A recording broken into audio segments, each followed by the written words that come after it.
오늘 이야기해 볼 종목은 바로 오트리라는 우유 회사입니다.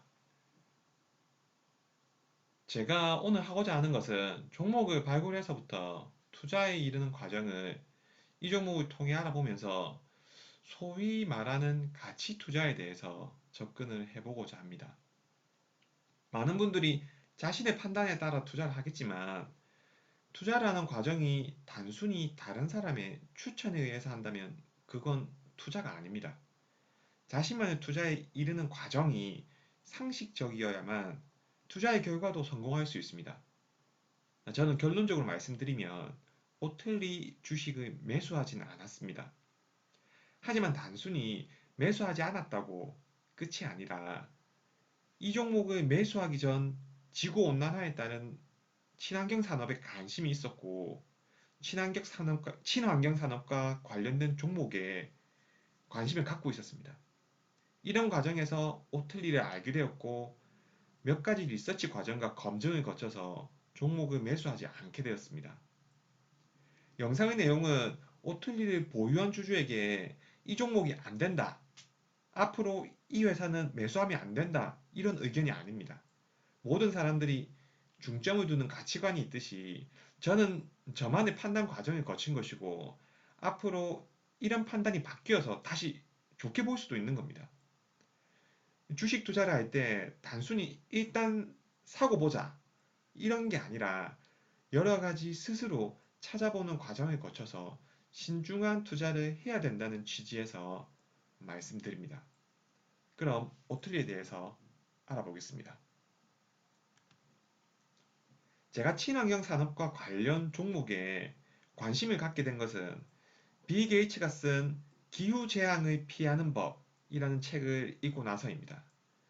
혹시 이 책을 안 보신 분들이 있으시면 강력하게 추천드립니다. 저는 정말 재밌게 봤고요.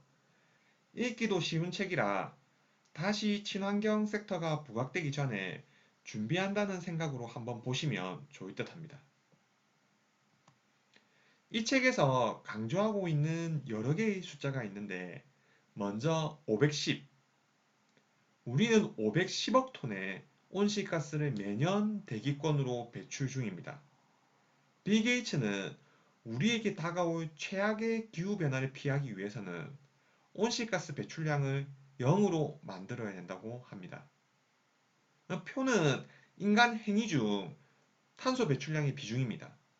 여기서 알 수 있는 것은 어딘가로 이동하는 것, 주식을 한다는 사람이면 다들 관심이 있는 전기차와 관련된 이동은 16% 수준입니다. 생각보다 비중이 작죠.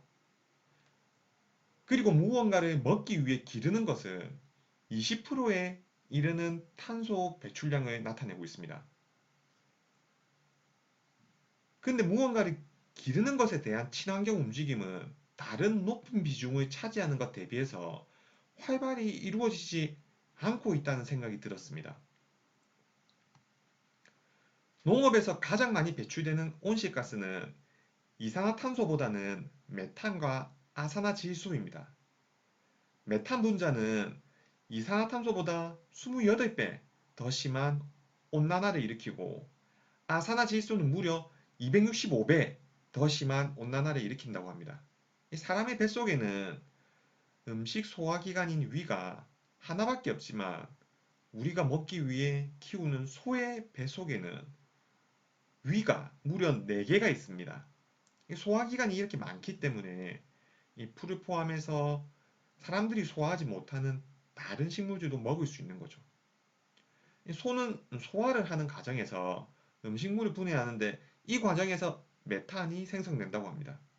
이 메탄가스는 트림이나 방귀의 형태로 밖으로 배출되고 이게 전 세계 온실가스 배출량의 4%나 된다고 합니다. 우리가 소고기를 먹거나 우유를 짜기 위해서 키우는 소가 약 10억 마리인데 이들이 내뿜는 메탄가스가 이산화탄소 20억 톤과 동일한 온난화를 일으킨다고 합니다. 또한 동물에서 나오는 똥은 분해되면서 강력한 온실가스를 배출한다고 합니다. 이런 내용을 보면서 생각보다 많은 이산화탄소가 동물을 기르는 과정에서 생성이 되고 대체 식품 쪽에 좋은 회사가 없나 하고 찾고 있었습니다. 그러던 중 작년에 3프로TV에서 미래에셋의 정우창 애널리스트가 나와서 식물성 대체 음료 시장과 오틀리에 대해서 소개를 했고 기업 리포트와 회사 홈페이지, 뉴스 등을 읽으면서 식물성 대체 음료 시장을 이해하게 되었습니다.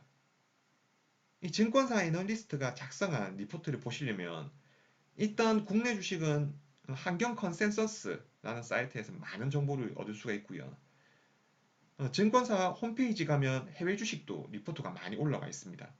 미래에셋 증권이나 삼성증권, 신한금융투자 이런 홈페이지에 리포트가 많이 있으니까 관심이 있으신 분들은 이런 거 참고해 보는 것도 개괄적인 흐름을 이해하는 데는 도움이 되실 겁니다.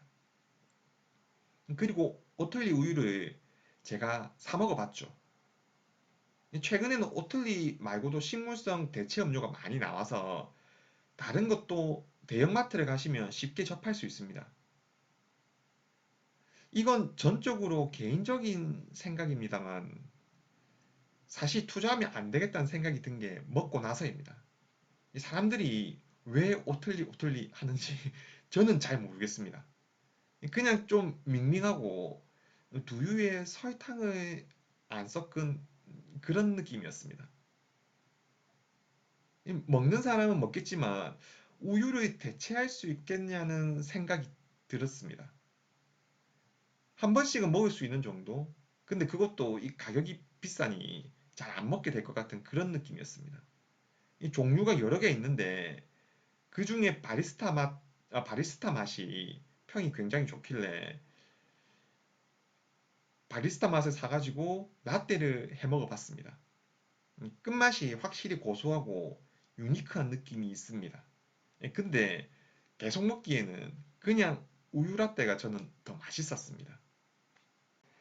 일단 더 구체적인 부분은 뒤에서 말하기로 하고 오틀리 회사에 대해서 알아보도록 하겠습니다. 홈페이지에서 오틀리는 세계에서 가장 독창적이고 가장 큰 귀리 우유 회사라고 합니다. 이 스웨덴 회사이고요. 유럽에서 가장 많이 팔립니다. 25년 이상 귀리에 대한 전문 지식을 개발해 왔고요. 지금은 귀리 우유, 아이스크림, 요구르트, 요리 크림, 일용식 음료 등 다양한 유제품 포트폴리오를 확장해 가고 있습니다. 지금 전 세계 20개국 이상에서 판매되고 있고요. 이런 기대를 안고 2021년 5월에 나스닥에 상장했습니다. 일단 제가 관심을 가졌던 부분은 식물성 대체 음료 시장의 구조적으로 성장할 수 있는지 여부와 제품이 일단 힙하다는 겁니다. MZ세대 취향을 맞춘 듯한 이 제품 마케팅도 마음에 들고 케이스도 굉장히 세련됐고요. 뭔가 인싸 느낌이 납니다. 이 마케팅 하나만큼은 잘하겠구나 하는 생각이 들었죠. 그리고 매출 성장률도 21년 50%가 넘는 등 유제품 시장이 역성장함에도 구조적으로 식물성 우유 시장은 성장하는 걸 보여줬고요. 그럼 오툴리의 강점은 무엇이 있는지 한번 알아보겠습니다. 이 표를 보시면 글로벌 우유 시장은 연간 성장률이 마이너스 2% 수준으로 역성장하는 시장입니다. 하지만 곡물 대체 음료 시장은 연간 12% 수준으로 성장하는 중이죠. 또한 우유 시장 내에서 곡물 음료가 차지하는 비중도 2020년엔 6% 수준이었는데 2025년엔 10%를 넘어갈 것으로 예상이 됩니다. 이 우유 시장 안에서도 곡물 음료의 성장성이 계속 성장하는 구조적 성장 단계에 있는 거죠. 또한 대체 음료 시장 안에서도 귀리 식품이 건강이나 맛 측면에서 가장 괜찮아서 다른 대체 식품인 콩이나 아몬드 음료를 대체하고 있는 중입니다. 확실히 유럽에서는 귀리 음료에 대한 지배력이 강력하고요. 미국의 경우에도 과거 아몬드가 식물성 대체 음료 시장 지배자였는데 귀리 음료가 점유율을 빠르게 잠식하고 있습니다. 다음으로 젊은 세대까지도 아우르는 혁신적인 마케팅입니다. 이 먼저 오틀리의 홈페이지를 한번 보시면 꼭 패션 잡지를 보는 듯한 독특함이 있습니다. 굉장히 신선하고 젊은 층에 맞춘 트렌디함을 느낄 수 있습니다. 이 광고 전략도 특별하죠. 이 사람을 위해 만들었다는 건강을 강조하는 마케팅 전략을 젊은 층도 함께 느낄 수 있도록 개성 있는 마케팅을 하고 있습니다. 이 점은 굉장히 좋게 보입니다. 시장에서도 그렇고 소비자들도 오틀리에 대한 평판이 굉장히 좋은 것 같고요. 아무래도 신선 제품이다 보니 제품 포장도 상당히 신경 쓰는 모습입니다. 이 포장도 이쁘고 이 세련됐을 뿐만 아니라 튼튼하죠. 이 최근에는 우유뿐만 아니라 다양한 유제품을 만들어서 제품 포트폴리오도 넓혀가고 있는 중입니다. 그리고 신규 시장에 진입할 때 스타벅스와 같은 고급 커피 체인과의 제휴를 통해서 현지 소비자 인지도를 확보한 후에 일반 소매 유통 채널을 진출하고 있습니다. 현재 중국의 스타벅스에 오틀리 우유를 납품해가지고 오틀리 바리스타 제품으로 만든 라떼를 마실 수도 있습니다. 일단 고급스러움과 트렌디함을 내세우면서 시장에 우선 진출하는 거죠. 이게 정확한 타겟을 설정하고 그리고 효율적으로 공략하는 전략이라고 생각이 됩니다.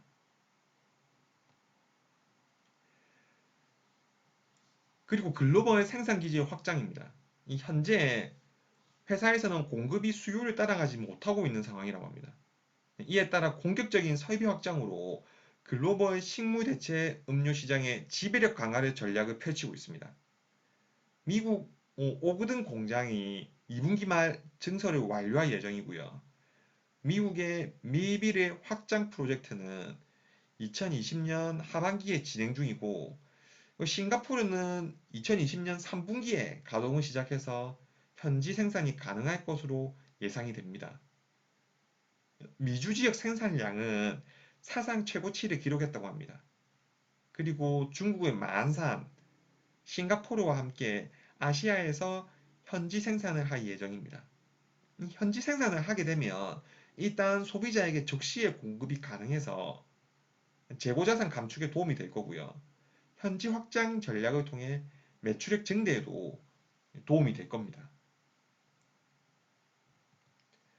일단 시장의 성장 잠재력은 확실한 것 같고 회사의 추가적인 증설 계획을 봤을 때 확장성도 좋습니다.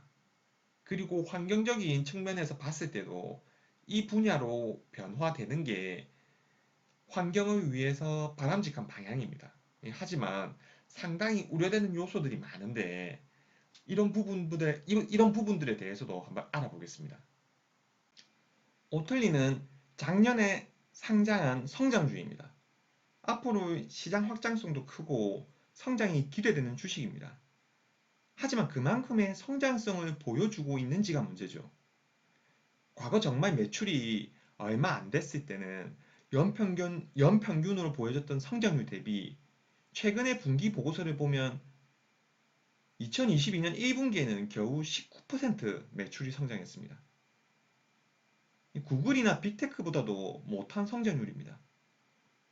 대외 변수가 있었다고 하더라도 그건 사업 모델과 경영의 문제지 회사의 성장률은 분기당 최소한 40%는 넘어야 적자 기업이더라도 성장성을 정당화할 수 있습니다. 그리고 연평균은 최소 50%는 넘어야겠죠. 연평균 50%가 넘어야지 3년 후 매출 규모가 3배가 커지게 되는데 이 시점에서 손실이 얼마나 감소하는지 이제 상황을 봐야겠죠. 혹시 셀시어스 홀딩스라는 회사를 아시나요? 이 제2의 몬스터 베버리지라고 불리는 회사인데 에너지 드링크 회사입니다. 이 회사는 분기별로 100%가 넘는 성장률이 나옵니다. 그래야 적자가 정당화될 수가 있는 거죠. 그 정도 시장에서도 잘 팔리고 확장성도 크다는 얘기입니다. 만약 둘 다 음식료주인데 오틀리의 분기당 성장률이 19% 수준이고 이게 들쭉날쭉하다면 성장주로서 굳이 보유해야 할 이유가 없다는 거죠.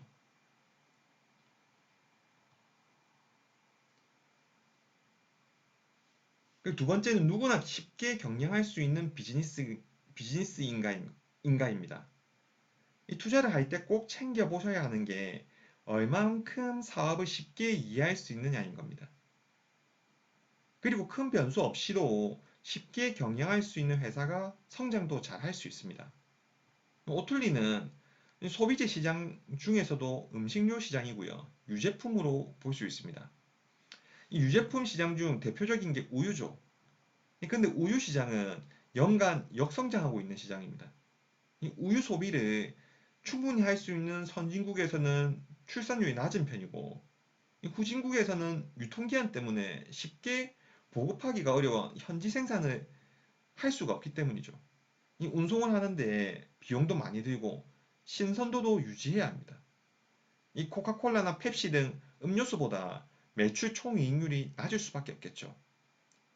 그리고 최근에는 대체 음료가 많이 나와서 이 우유를 통한 영양분 보충에 대한 선호도도 낮아지고 있는 추세입니다. 이 타겟 시장이 우유 시장이며 이 불확실성이 큰 친환경 대체 음료 시장에서 사업을 하고 있는 거죠. 이 반드시 필요한 사업은 맞습니다. 그리고 이 방향으로 가야 하고요. 하지만 제조 비용도 많이 들 거고 시장 점유율 높이는 과정에서 불확실성도 클 겁니다.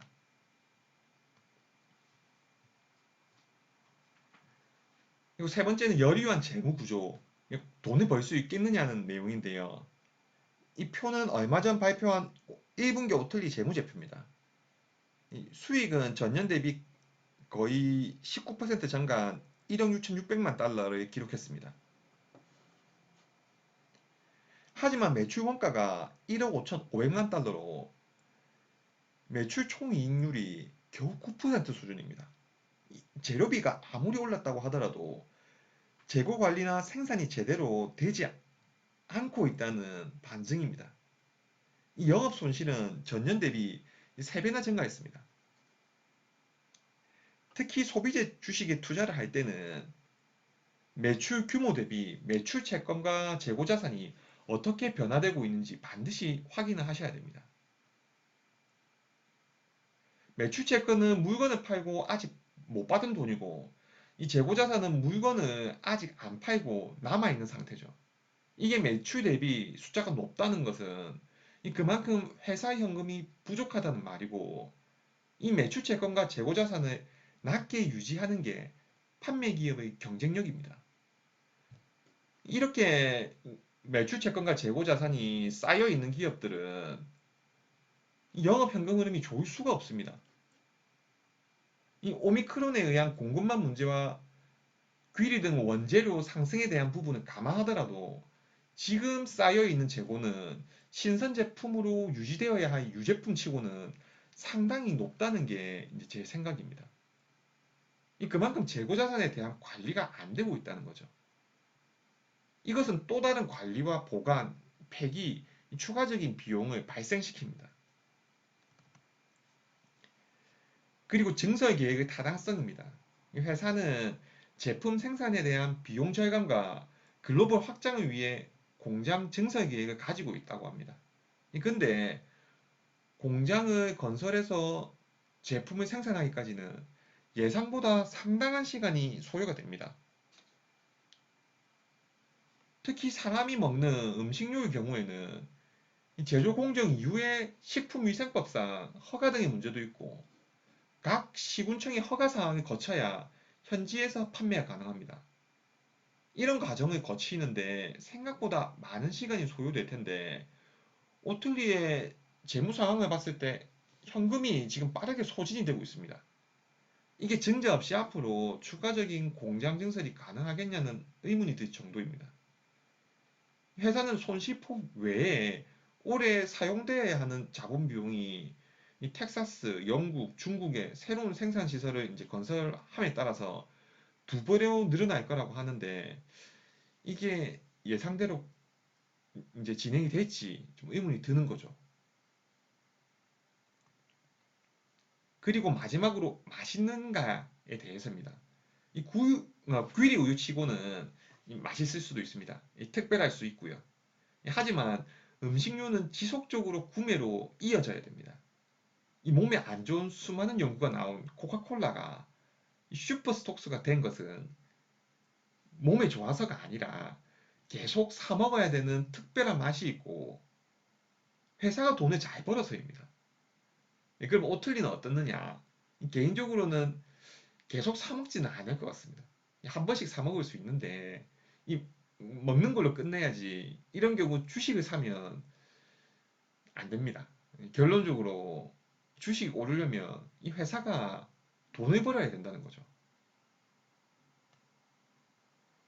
제가 오늘 말씀드린 내용은 오틀리 우유에 대한 주식을 관점으로 말씀을 드린 겁니다. 그리고 경영진의 역할에 따라 지금의 상황이 분명히 바뀔 수 있습니다. 저는 제가 리서치한 자료를 바탕으로 앞으로의 회사 전망을 말씀드렸던 부분이고, 제가 예상하지 못했던 부분에서 회사가 아웃퍼폼 하면서 분명히 성공적인 회사가 될 수 있습니다.